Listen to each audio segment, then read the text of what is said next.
Le langage des médias sociaux du prince William et de Kate a changé après le mégoï dans le but de paraître plus accessible et terre-à-terre, selon un expert en relations publiques. Lors de leur récente tournée royale, les Cambridge ont opté pour une approche plus décontractée pour couvrir leurs expériences sur leurs réseaux sociaux. William, 39 ans, et Kate, 40 ans, ont visité 3 pays des Caraïbes pour la tournée, qui faisait partie des célébrations de l'année du jubilé de platine de la reine. Notamment, tout au long de la tournée, le couple a utilisé une approche plus personnelle. Les messages partagés via leurs canaux Kensington Royal ont été écrits à la première personne, et sans l'utilisation des titres royaux de William et Kate. Les tweets de la tournée semblent avoir été écrits par le couple lui-même. Certains de ceux postés lors de la tournée royale comprenaient « Quelle journée incroyable à Trenchtown et Catherine et moi sommes ravis d'être ici au Belize au début de notre première visite officielle dans les Caraïbes ».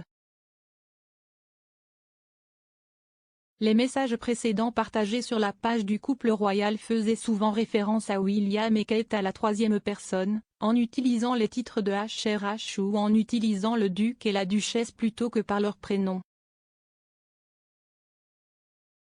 Leurs nouveaux tweets ont utilisé des points d'exclamation et même des emojis bien loin du ton plus formel des communications royales. Cependant, selon un expert en relations publiques et commentateur royal, ce changement subtil pour devenir plus personnel et amical est en cours depuis un certain temps.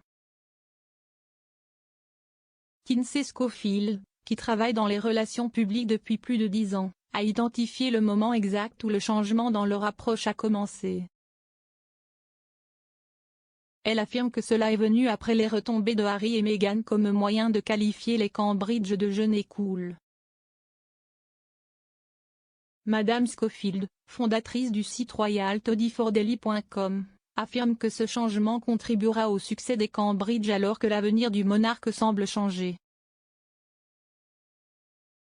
Elle a déclaré « Je crois qu'il s'agit d'une stratégie développée par l'équipe numérique de Cambridge, après les retombées de Harry et Meghan, pour marquer le couple comme jeune, accessible et cool. » Toutes les qualités qui sont fidèles à William et Kate mais souvent cachées derrière la cérémonie et la tradition. Je ne serais pas non plus surpris si ce n'est pas un ton pour lequel William et Kate se sont ralliés les années précédentes mais ont été refusés en raison de l'Ancien Régime. Les temps désespérés appellent des mesures désespérées et la marque de la famille royale a pris quelques coups au cours des dernières années.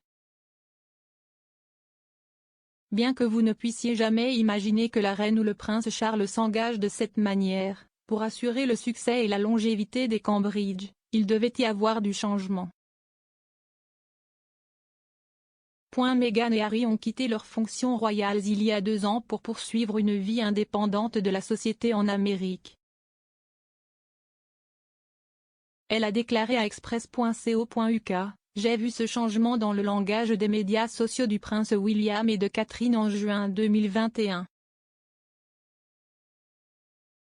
Vous vous souvenez quand ils ont félicité Harry et Meghan pour la naissance de Lily mais ont utilisé leur prénom au lieu de leur titre? Certains les ont accusés de manquer de respect aux Sussex, mais j'avais l'impression que c'était un changement de ton pour paraître plus accessible et terre-à-terre. Aimé. Même point pour la naissance d'Archie en 2019, William et Kate ont posté « Le duc et la duchesse de Cambridge sont ravis de la nouvelle de la naissance du fils du duc et de la duchesse de Sussex aujourd'hui, et ont hâte de rencontrer le dernier-né de la famille. »